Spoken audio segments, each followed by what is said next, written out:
the moment. Brought to you by PointsBet. 16 days after saying farewell to the Freo faithful, he'll get to do it again, David Mundy. There's an elimination final to be hosted at the ground on Saturday night. It will be a sellout crowd as well. The Dockers' first time into the finals since 2015, and the last lap for David Mundy at home, at least. And then they'll hope to the road thereafter to close out his playing days. So I imagine this will be a stirring purple scene that will take place in Perth. Would he have thought that at the start of this year, that he'd be running out in a final? Probably not, but they're here. That's fantastic. Well, if he'd listened to his coach, he would have. They are on the schedule that Justin Longmuir laid out. Justin, great to have you back on 360. Thanks for having me, guys. What's the feel in the town? What's the feel with your faithful as they go back to the finals for the first time in too long?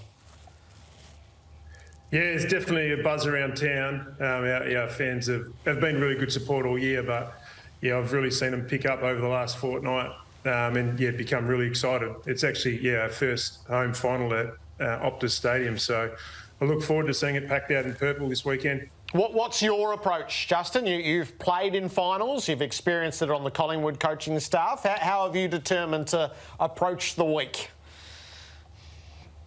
Yeah, lay it out as similar as we can for the players. Obviously, the buyer puts a different little spin on it. So we trained pretty solidly on Saturday.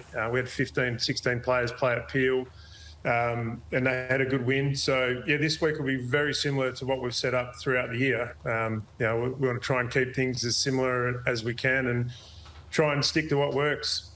Third year coaching, first year in the finals. Well done, Justin. That's a terrific effort.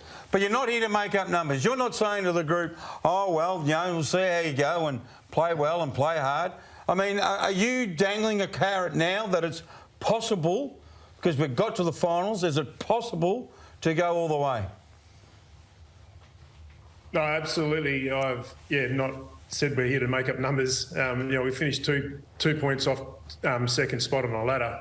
We've put in a big body of work this year that's earned us the right to play finals footy. We earned 60 points, and we're going to go into the finals, trying to win every final we play in. So, the players are really excited about the prospects that lie ahead. It's funny, finals decides everything. You got to be ready, and the players have got to be ready. Do you feel, and everyone says, oh, the young Dockers, are they ready? In your head, tell us what you're saying to the players, why they are ready to make a huge name for the Fremantle Football Club. We've spoken at length this week about sticking to what works, and I think when we play our best footy, we've been really strong in the contest.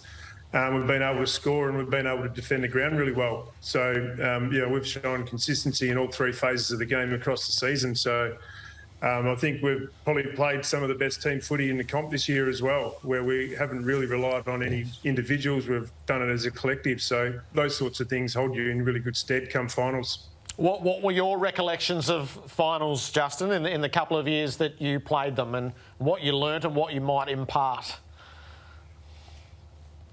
Well, really, once the game starts, it's a similar game at higher intensity, purely because you're playing the best sides. But there is a lot of distractions around the week. Fans come down to training, your front page of the newspaper. There's a lot of media wanting interviews with different players and coaches, for example. So, try and maintain the same sort of preparation as best you can, and avoid the distractions that can sometimes creep into your head.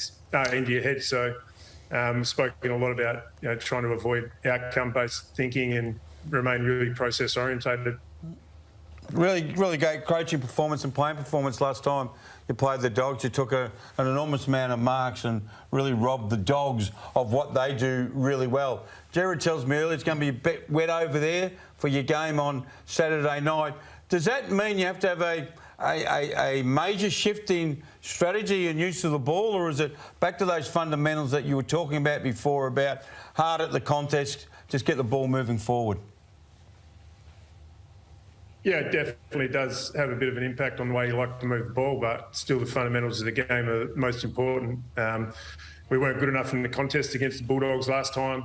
So we've gone to work on that over the last couple of weeks, and hopefully we can get our stoppage work and contest up to the required level and play the game in the front half. And if you can do that, the scoring opportunities will look after itself.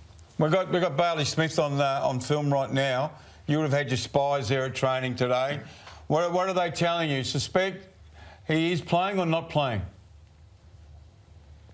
Yeah, I'm not too sure. I didn't have any spies at training today. Maybe there's someone sitting in that bin in the back. But yeah, we expect him to play. We'll prepare for every opposition at their best, and we'll get our players to prepare for their best, and we'll see how selection rolls out on Thursday. So you referenced the contest against the Bulldogs. There was a lot else in your game that worked, and that is recent form. What is that worth to you in your planning and for your confidence? Yeah, I think it does give our players really good confidence. We had a session today where we looked over that game 3 weeks ago and picked out what we liked and worked on some improvement areas. And I think our last 3 weeks has given us a lot of confidence. Probably the scoring hasn't been there in a couple of games, but there's a lot to like in the way we've played those games. So we go into the finals full of confidence and ready for whatever challenges lay ahead. You were talking before about the evenness of the group, and there's no doubt. Yeah, we've all seen that watching the game, but at the same time, we've all admired Andrew Brayshaw and the way he's gone about it. What was your one-on-one conversation with him after he won the MVP? I mean, how proud of you were of your player? Extremely proud, Robbo. He's really come of age in a lot of aspects, and my message was pretty simple. I see it as a reward for effort because I don't think we've had anyone on our list work as hard at their game as Andy has, and he's reaping those rewards now. So, I know he's the ultimate team player, and these individual accolades will be humbling to him, but you've got to accept them on the way. And I'm sure he'll. Go on to even bigger and greater things. He's developing in so many different areas. So, I'm really proud of him. And is Nat Fyfe ready for a final series, Justin? He got the one hit out to blow the cobwebs out. What's your feel on your champ? Yeah, I think it was pretty good preparation. I described his GWS game as a nearly game. He did a lot right, but probably just didn't have the polish to finish it off. He's worked really hard over the last couple of weeks. He had a really good session on Saturday, and we're hoping he's ready to go. Terrific. Good luck for Saturday night. It'll be a big occasion in the West, I'm sure. Thanks, lads. Good on you. Thanks, Justin. Longmuir, the Great Dockers game. coach. Going to be a great game. Over in Perth.